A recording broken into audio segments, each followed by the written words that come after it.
এই যে ভূমিকম্প হলো আপনার গান বাজনা বাজানোর কারণে। মুহাম্মদ সাল্লাল্লাহু আলাইহি ওয়াসাল্লাম কি মিথ্যা কথা বলে? কারা কারা হাত তোলেন তো যে মুহাম্মদ সাল্লাল্লাহু আলাইহি ওয়াসাল্লাম জানে না, মুহাম্মদ সাল্লাল্লাহু আলাইহি ওয়াসাল্লাম জানে না, এরকম কারা কারা স্বীকার করে? আল্লাহ নবী বলেছে, যখন বাদ্যযন্ত্র বেড়ে যাবে, গায়িকারা সম্মুখে এসে নাচবে, তুমি অপেক্ষা করো, পাহাড়গুলো কেঁপে উঠবে, পৃথিবীটা নড়ে উঠবে। জালজালা ইযা জুলজিলাতিল আরদু জিলজালাহা, যখন পৃথিবী প্রবল কম্পনে প্রকম্পিত হবে। ওয়া খরাজাতিল আরদু আসকালাহা, যখন এই মাটি তার ভিতরে যা আছে একদম লাথি মেরে বের করে দেবে, লাশ হোক আর যাই হোক, মাটি বলবে যে বের হও, বের হও আমার থেকে, বের হও, আমি তোর আর কাউকে রাখবো না।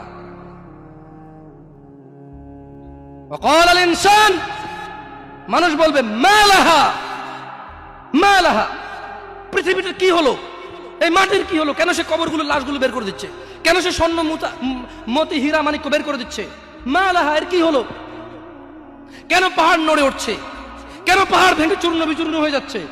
মানুষ বলবে মালাহা, পৃথিবীর কি হলো, বিআন্না রাব্বাকা আওহালাহা, পৃথিবী এটা করবে, বিআন্না রাব্বাক, কারণ তোমার প্রতিপালক আওহালাহা, পৃথিবীকে আদেশ করেছে। আপনি গান শোনেন, আমি শুনি না, আপনি গান বাজান, আমি বাজাই না। যখন চিটাগং নড়ে উঠলো ভূমিকম্পে, আপনার বাড়ির সাথে আমার বাড়িটাও নড়ছে।